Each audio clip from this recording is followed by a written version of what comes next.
মাহে রমজানের জন্য কিছু কাজ যদি এভাবে গুছিয়ে রাখা হয় তাহলে রমজানে অনেকটাই স্বস্তি পেতে পারি। আসসালামু আলাইকুম বন্ধুরা, আশা করছি আজকের এই ভিডিওটি যে যেখান থেকে দেখছো আল্লাহর রহমতে সবাই ভালো আছো। আলহামদুলিল্লাহ আমিও ভালো আছি। নতুন একটি ভিডিওতে সবাইকে স্বাগতম। ঘুম থেকে উঠে প্রথমে জানালার পর্দাটা খুলে নিচ্ছি, এগুলোকে ধুয়ে নেব, কয়েকদিন ধরে গুছিয়ে নিচ্ছি। তো এবার ঘরটাকে ঝাড়ু দিয়ে নেব।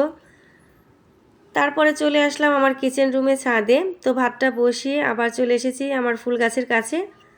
ফুল গাছে পানি দেব, ফুল গাছ লাগানো, এগুলোর পরিচর্যা করা আমার কাছে ভীষণ ভালো লাগে। তো আমার মতো তোমরা কারা কারা ফুল প্রেমিক আছো অবশ্যই কমেন্টের মাধ্যমে জানিয়ে যেও। যদি সম্পূর্ণ ভিডিও তোমাদের মাঝে শেয়ার করতে যাই কয়েক ঘন্টার ভিডিও হয়ে যাবে, তোমরা অধৈর্য হয়ে যাবে। এজন্য ছোট আকারে একটু একটু করে ক্লিপ নিয়ে তোমাদের মাঝে শেয়ার করছি। তো এদিকে রান্নাটা আমি করে নিয়েছি অফ ক্যামেরাতে। দেশি মুরগির ঝোল, গরুর মাংস ভুনা, আলু ভর্তা আর রাতে ছোলা ভিজিয়ে রেখেছিলাম, এগুলোকে সিদ্ধ করে নেব।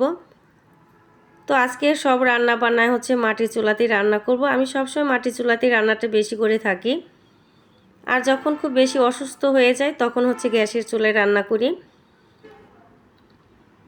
তো প্রেসার কুকারে চুলাটা সিদ্ধ হতে দেব, মাটির চুলাতেই দেব।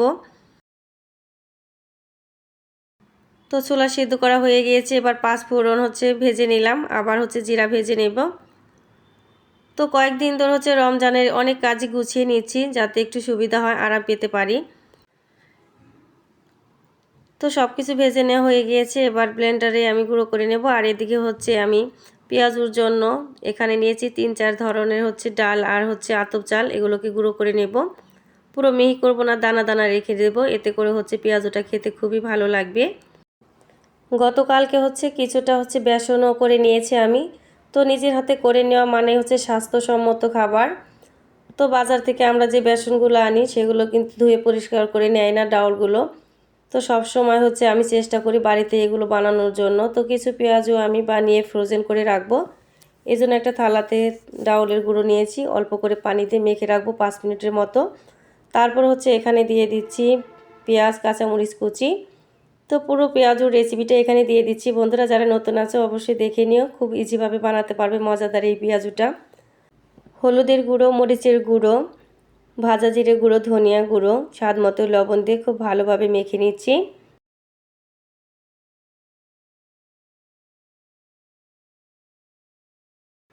একটু বড় বড় আকারে পেঁয়াজও বানিয়ে নেব, কারণ ইফতারিতে অনেক আইটেমই থাকে, তো একটা একটা করে খেলেই হবে। তো অল্প তেল দিয়ে দিলাম ফ্রাই প্যানে। তো এবার হালকা করে ভেজে নেব, একদম ভালো করে ভাজা যাবে না। তো জাস্ট এপাশ ওপাশ একটু শক্ত হবে, এমন অবস্থায় আমি উঠিয়ে নেব। ইফতারের 10 মিনিট আগে এটাকে বের করে ভালো করে ভেজে নিলে হবে। আমরা যারা গৃহিণী আছি তাদের অনেকটা সময় রান্নাঘরে চলে যায়। তো রান্নার কাজ যদি কিছুটা গুছিয়ে রাখা হয় তাহলে কিন্তু আমাদের জন্য অনেকটা ভালো। তো রোজা রেখে অনেকটাই ভালো লাগবে। তো এদিকে আমার ছোলা সেদ্ধ, গরুর মাংস ভুনা, ডাউল সিদ্ধ সব কিছু রেডি করে নিয়েছি। এবার সব এক এক করে বক্সে ভরে নেব।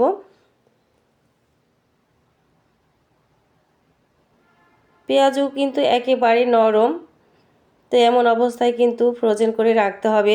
পুরোপুরি যদি এগুলোকে ভেজে নেওয়া হয় তাহলে নেক্সট টাইমে ভাজতে গেলে একদম পুড়ে যাবে, ভালো লাগবে না খেতে।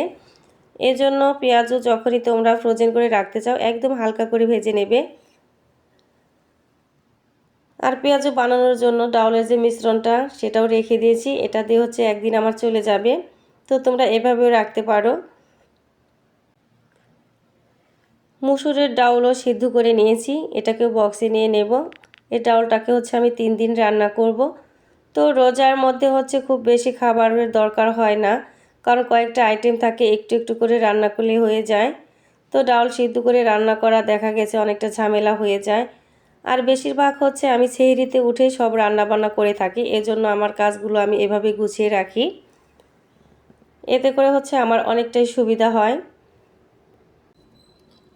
গরুর মাংস খুব সুন্দর করে ভুনা করে নিয়েছি, যা যা মশলা লাগে সব মশলা এখানে দিয়েছি। তো দুটো বক্সে ভরে নেব। যখন এটাকে রান্না করব এটাতে একটু গরম করে তারপরে আমার প্রয়োজন অনুযায়ী আমি ঝোলটা ব্যবহার করব। এতে করে অনেকটা সময় কিন্তু আমার বেঁচে যাবে। তো যখন এই কাজগুলো করতেছিলাম তখন হচ্ছে তোমাদের ভাইয়া কল করেছিল, দেখতে পাচ্ছ সামনে ফোনে কথা বলছি। তো ভালোই লাগতেছিল, তার সঙ্গে কথা বলতেছিলাম, আবার হাতের কাজগুলো করে নিচ্ছিলাম। এখানে 1.5 কেজি ছোলা, হাফ কেজি ডাবরি দিয়ে আমি সিদ্ধ করে নিয়েছি। 6 দিন এটাকে আমি রান্না করে নেব। তো ছোলা প্রতিদিন যদি সেদ্ধ করা হয় সেক্ষেত্রে অনেকটা সময় কিন্তু ব্যয়বহুল চলে যায়। তো এভাবেই হচ্ছে 7 দিনের জন্য তোমরা ফ্রিজে রেখে দিতে পারো। 7 দিন পরে হচ্ছে আমি আবার করব, আবার 7 দিন করব, এভাবেই পুরো রমজান মাসটা আমার চলে যাবে। ভিডিওটি দেখতে দেখতে যে সকল বন্ধুরা আমার সঙ্গে এতদূর চলে এসেও একটা লাইক দিতে ভুলে গিয়েছো, অবশ্যই একটা লাইক করে দিও। তোমাদের একটি লাইক নতুন একটি বন্ধুর কাছে ভিডিওটি পৌঁছে দেবে। এবার সব মশলাকে কৌটায় ভরে নেব। এখানে হচ্ছে পেঁয়াজ ও ডালটাকে ভরে নিচ্ছি। আমার ভিডিও কিংবা ভয়েসের কোথাও যদি ভুল হয়ে থাকে বন্ধুরা সবাই ক্ষমার দৃষ্টিতে দেখো। আর যে সকল নতুন বন্ধুরা ফার্স্ট টাইম আমার ভিডিওটি দেখছো, যদি ভিডিওর কোনো অংশ ভালো লেগে থাকে তাহলে আমার চ্যানেলটাকে সাবস্ক্রাইব করে পাশে থাকা বেল আইকনটি অন করে নেবে। আমি যখনই নতুন নতুন ভিডিও আপলোড করব তোমাদের কাছে নোটিফিকেশনটা চলে যাবে। এই কাজটা যে সকল বন্ধুরা করে নিয়ে প্রতিনিয়ত আমাকে ভালোবেসে সামনের দিকে এগিয়ে নিতে সাহায্য করছো, সেই সকল বন্ধুদেরকে মন থেকে দোয়া আর ভালোবাসা রইল। আশা করছি সকল বন্ধুরা এভাবে আমার পাশে থাকবে। ইনশাল্লাহ আমিও চেষ্টা করি তোমাদের পাশে থাকার জন্য। তো এক এক করে সব কিছু গুছিয়ে নিয়েছি, এই তো দেখো। এবার সব কিছু হচ্ছে ফ্রিজে নিয়ে নেব, আমি গুছিয়ে রাখবো, এতে আমার অনেক অনেক ভালো লাগবে। এবার চলে আসলাম আমার গ্যাসের চুলার কাছে। এটাতে খুব বেশি রান্নাবান্না করা হয় না, টুকিটাকি রান্নাবান্না করি। তো যাই হোক পরিষ্কার করে নিচ্ছি। আর আমাদের বাড়ি হচ্ছে গ্রামে, তো ধুলোবালো একটু বেশি হয়ে যায়, কয়েকদিন পরে পরে হচ্ছে একটু পরিষ্কার করে নিতেই হয়। তো পরিষ্কার পরিচ্ছন্ন এগুলো প্রতিদিনেরই কাজ। তো মাঝে মাঝে দেখা যায় অসুস্থতার কারণে অনেক সময় কাজ জমে থাকে, তাহলে ভালো লাগে না তখন। আমরা যারা রান্না বান্না করি তারা সবাই জানি রান্নার জায়গা আশেপাশটা যদি পরিষ্কার পরিচ্ছন্ন গোছানো থাকে তাহলে অনেক বেশি ভালো লাগে। তো একটু একটু করে তোমাদের মাঝে ক্লিপ নিয়ে ভিডিও শেয়ার করছি। জানি না ভিডিওটি তোমাদের কার কাছে কেমন লেগেছে বন্ধুরা। যদি একটু হলে ভালো লেগে থাকে অবশ্যই লাইক কমেন্ট শেয়ার করে পাশে থেকো। সব সময় চেষ্টা করে যাই তোমাদের মাঝে নতুন নতুন ভিডিও নিয়ে আসার জন্য। তো জানি না তোমাদের কাছে ভিডিওগুলো কেমন লাগে, তবে তোমাদের সুন্দর সুন্দর কমেন্ট পেয়ে আমি নতুন ভিডিও বানাতে অনেক বেশি উৎসাহিত হই প্রত্যেকটা মুহূর্তে। তো এক এক করে সব কিছু গুছিয়ে নিচ্ছি। আর যেহেতু রোজা, তো এই জন্য ডাউল খুব একটা বেশি আনিনি, অল্প অল্প করে এনেছি, কারণ রোজা থেকে একই খাবার বারবার খেতে ভালো লাগে না।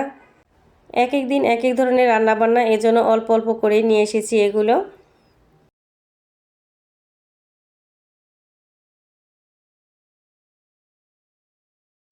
আর বন্ধুরা ভিডিওটি অবশ্যই 100 ফুল ওয়াচ করে দেখবে। একটা ভিডিও আসলে দেখা যায় কয়েক মিনিটের, তো কয়েক মিনিটের ভিডিও বানাতে গিয়ে আমাদের অনেক বেশি সময় লাগে, অনেক পরিশ্রম লাগে। সেখানে তোমাদের পুরোপুরি ভালোবাসা পেলে তবে আমাদের সার্থকতাটা আসে।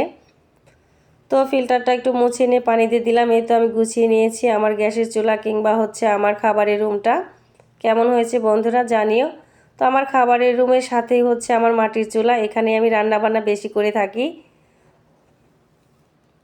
সব কাজই গুছিয়ে নিচ্ছি যাতে হচ্ছে রোজা থেকে এগুলো আর আমাকে করতে না হয়, শুধু রান্না বান্না করব। সকল বন্ধুদের জন্য মন থেকে দোয়া রইল, রমজানে যেন সবাই সুস্থ থাকে, ভালো থাকতে পারে এবং হচ্ছে আল্লাহর ইবাদত করতে পারি আমরা সবাই, সবার জন্য দোয়া করব। তো চুলাটাকে হচ্ছে লেপে নিয়ে এবার হচ্ছে লাকড়িগুলো এনে নেব। তো পুরো মাসের লাকড়ি আমি একসঙ্গে এনে নেব, কারণ হচ্ছে আমার লাকড়ির ঘরটা অনেকটাই দূর, তো এগুলো বয়ে আনাও অনেকটা কষ্ট। তো যাই হোক বন্ধুরা আজকের মতো ভিডিওটি এই পর্যন্তই। কেমন হয়েছে কমেন্টের মাধ্যমে জানাতে ভুলো না। সকলের প্রতি শুভকামনা করে বিদায় নিচ্ছি। আল্লাহ হাফেজ।